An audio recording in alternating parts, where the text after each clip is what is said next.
Si Pekto at si Primo ay iisa. Siya ay malayo sa iniisip ni Alan na mukhang insekto. Matangkad ito, moreno at may katawang nagmumura sa muscles. Para itong Pinoy version ni John Cena. Natitiyak niyang kung mapupunta ito sa Maynila ay pagkakaguluhan nito ng mga matrona. Hindi man niya gustong makadama ng insekuridad ay bigla niyang nailiyad ang kanyang dibdib. Napangiwi siya. Small bone kasi siya. Mabuti nga at na-build up ang kahit kaunti ang mga kalamnan niya. Pero bakit ba niya ikinukumpara ang sarili sa lalaking gayong wala naman siyang balak na kompetensyahin ito?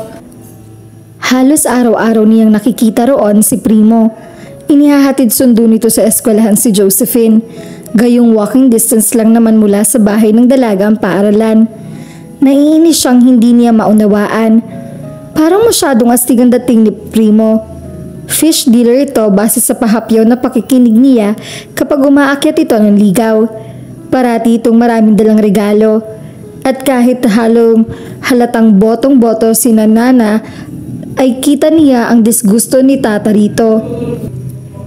Nang tanungin niya ang matandang lalaki tungkol doon ay simple lamang ang sagot nito. Natatakot ako para sa anak ko. Nakikita mo naman kung gaano kalaki ang mga kamao. Baka isang bigwas lamang niyan sa mukha ng anak ko ay tumirik na mga mata. May higa pa naman si Josephine. Napailing siya. Ang usapang iyon ay nangyari ilang araw nang nakalipas at hanggang ngayon ay hindi pa rin niya nakikita ang kapares ng hikaw. Pakialamero ka kasi. Na mga sandaling iyon ay may narinig siyang mga yabag na papasok sa silid. Tumingala siya upang silipin kung sinong naroroon.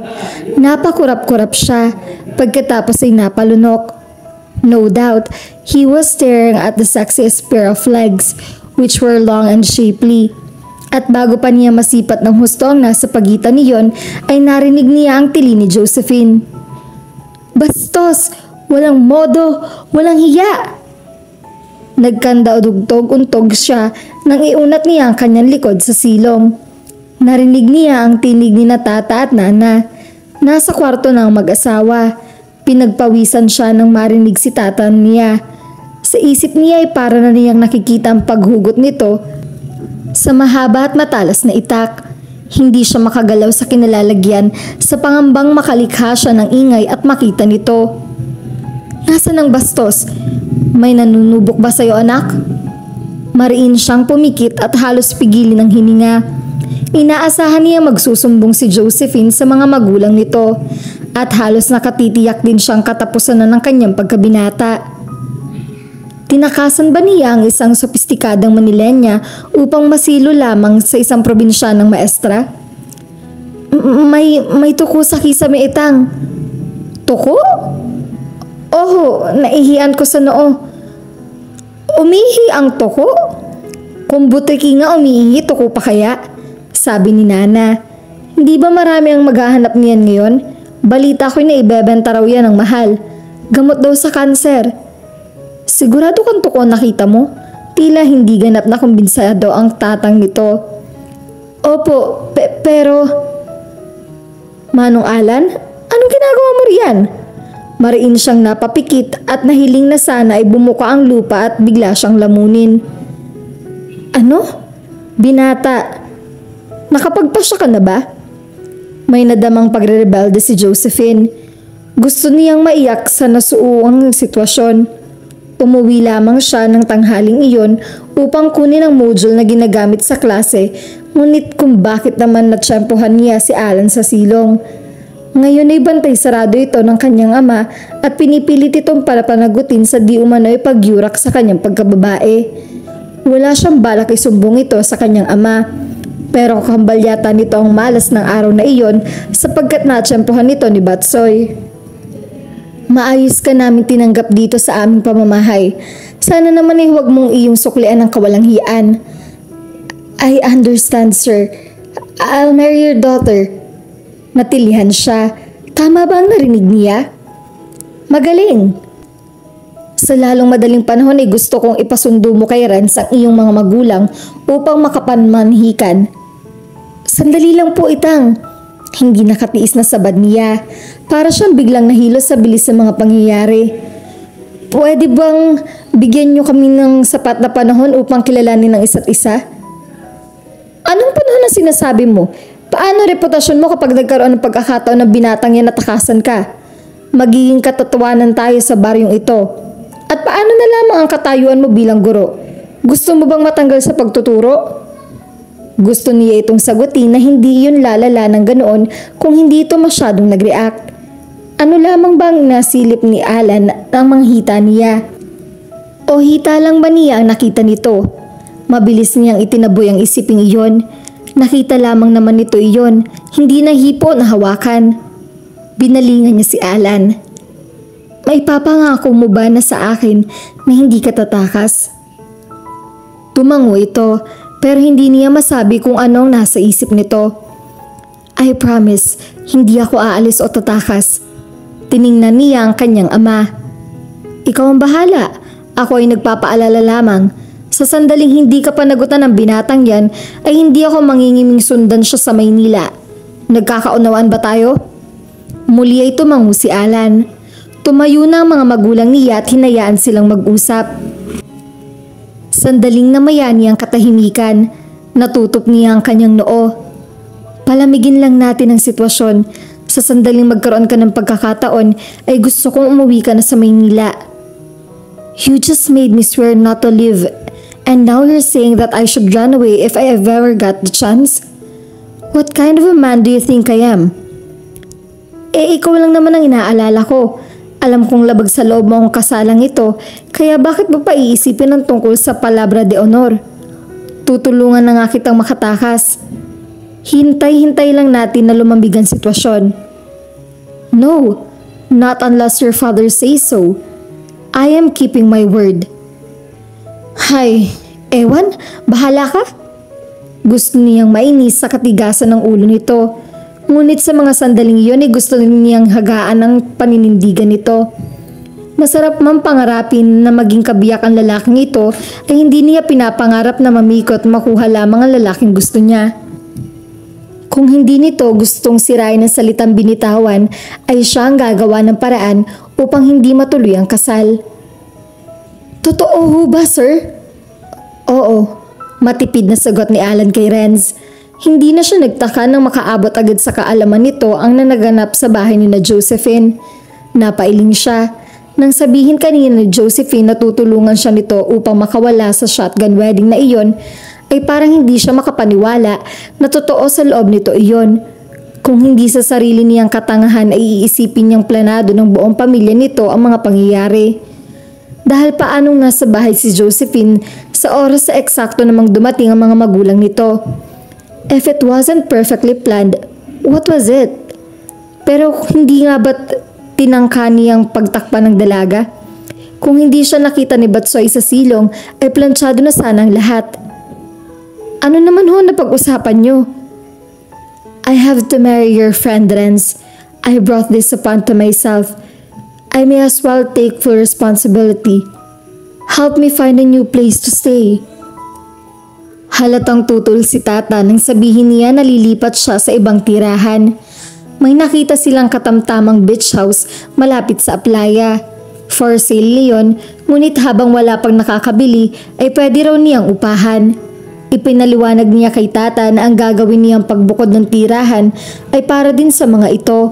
Ganoong may arrangement na sa pagitan nila ni Josephine ay lalong hindi makabubuti sa reputasyon ng dalaga kung doon pa rin siya titira. Nang sabihin ni Alan kay Tata na isasama niya si Josephine sa bagong tirahan upang ipakita sa dalaga ang lugar, ay ipinasama nito si Batsoy upang bilang chaperone. What do you think? Tanong niya kay Josephine. Mula nang lisanin nila ang bahay ng mga ito at makarating sila sa beach house ay noon lamang siya nagsalita. Gaya niya ay tahimik din ito. At kung hindi sa usapang namamagitan kina Batsoy at Renz ay tumahimik-tahimik ang kanilang paligid. Maganda. Kapag may mga bakasyonistang naliligaw rito ay pinapaupahan talaga ito. Tugon nito bilang inililibot ang tingin. Native ang yari ng buong bahay, maliban sa bathroom fixtures. Kompleto iyon at may sariling linya ng tubig at water tank. Kung noon una pa niya nalaman ng tungkol sa beach house ay baka wala siya sa kasalukuyang sitwasyon. Alam mo bang may bumabiyaheng bangka rito patungo sa bayan? What? Dalawa ang paraan ng transportasyon dito sa amin.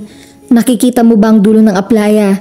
Lumapit ito sa gilid ng balkonahe at itinuro ang tinutukoy. Sa loob ng 1.5 oras ay makakarating ka sa bayan sakay ng bangkang demotor. Yung dinaanan nyo ni Renz ang regular land route kapag mas ang lagay ng panahon at walang bumabiyaheng bangka. Sa lubong ang mga kilay na nilingon niya si Renz. You let me walk 100 miles when there's an alternative route that will take us here faster. May oras ho kasi ang biyahe rito, sir. Wika nga ay pang rush hour lang. Napailing na lang siya. Hindi siya kumbinsido sa katwiran nito. Come, let me tour you around the place. Baling niya kay Josephine, sabay hagip ng isang kamay nito. It was the first time he did that, but oddly enough, it felt good. Inilibot niya ito sa buong bahay. Isa lamang ang kwarto roon, ngunit malaki. Mayroon din ilang muebles doon gaya ng papag na yari sa kawayan, mesa at mga upuan. Maliban doon ay walang lutuan at mga gamit sa kusina. Hiramin mo na lang yung isa naming kalang deuling. Padadalhin kita kay Batchoy ng ilang mga gamit sa kusina at kubyertos. Marunong ka ba magluto? Umiling siya. Bahagya niyang pinausli ang ibabang labi at pinagmukhang kawawa ang ekspresyon. Will you cook for me? Pag-iisipan ko. That's promising enough. Let's go. The sun has already set. Let's take a stroll along the beach. Hindi na siya nag-abalang lumingon upang alamin kung sumunod ang kanilang chaperon. Napakagandang pagmasdan ng paglubog ng araw. Kung siya ang tatanungin, the sunset was the greatest wonder of the world. Nakakamanghang panoorin ang pagpapalapit ng kulay sa kalangitan habang lumulubog ang araw. Hanggang kailan mo balak magbakasyon dito? Pukaw ni Josephine sa malalim na pag-iisip niya. Nang bawiin ito ang kamay na hawak niya ay hindi niya ito pinahintulutan. Sa halip ay pinagsalikop niya ang kanilang mga daliri. Saka itong inisihan. Umingos ito. Ano ba ang binabalak mo? Balak? It sounds like balik. Umiling ito habang napapangiti. Madalas niya yung napupuna rito. Tila parati itong naaaliw kapag nagsasalita siya ng Tagalog. O pinagtatawanan ba nito ang paraan ng pagsasalita niya? Parang biglang nasira ang mood niya. Umupo siya sa buhanginan at hinila ito sa tabi niya. Pagaman hindi kasing puti ng buhangin sa Boracay ang buhangin doon, ay maganda ang beach sa tabi ng Buryo Pagukpok. Malinis ang tubig at napakagandang paglangoyan ng dagat. Maraming magagandang tanawin doon. Katunayan ni nasama na siya ni Ren sa bundok kung saan mayroong maliit na falls at malaparaisong kagubatan. I'm not planning anything, alright? Don't make me seem like a very devious man. For the record, hindi ko sinasadyang silipan ka. Itinaas nito ang mga tuhod at ipinatong doon ang mukha paharap sa kanya. Naroon na naman tila amused ang ngiti sa mga labi nito habang tiningnan siya. Nais niyang mapikon subalit para siyang natutubalani sa ngiting iyon. Hers was a smile that was like sunshine, always sunny and bright. Kahit marahil gaano pa kulimlim ng paligid, kapag ito ngumiti ay bigla itong magliliwanag. Nagtataka ako sa'yo, bakit ba masyado kang konyito? Dinaig mo pa ang kolehiyalang malinyana. Ay? Tumikim siya. I went to private schools and most of my teachers really spark ang Tagalog, so I guess that's it. Plus, most of the time, I talk with the company's top officers, kaya pasensya na po kung medyo pilipit ang Tagalog ko. Kung ganoon, ay mayaman pala kayo. Hindi naman. Lihim siyang napangiwi. Hindi niya gustong dagdagan ang kanyang pagsisinungaling, ngunit sadyang hindi yun maiiwasan. Tungkol sa tanong nito, ang totoo ay hindi pa rin naman niya sigurado sa mga ginagawa niya. Napakabilis sa mga pangyayari. Gayunman ay wala siyang balak takasan nito. Ngunit kung mauuwi nga ang lahat sa kasalan ay hindi pa niya alam.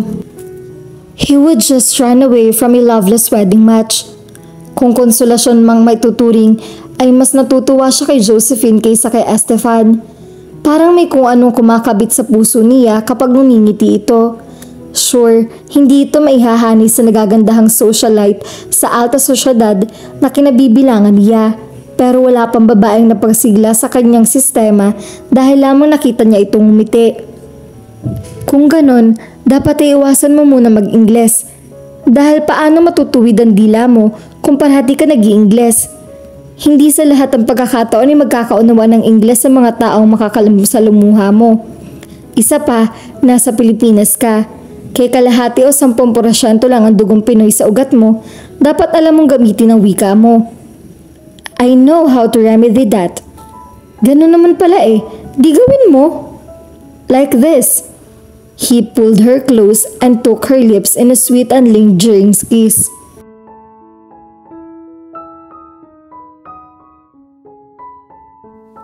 At dito na po nagtatapos ang ating kwento. Sabay-sabay po nating abangan ang susunod na kabanata. Maraming salamat po. God bless and stay safe.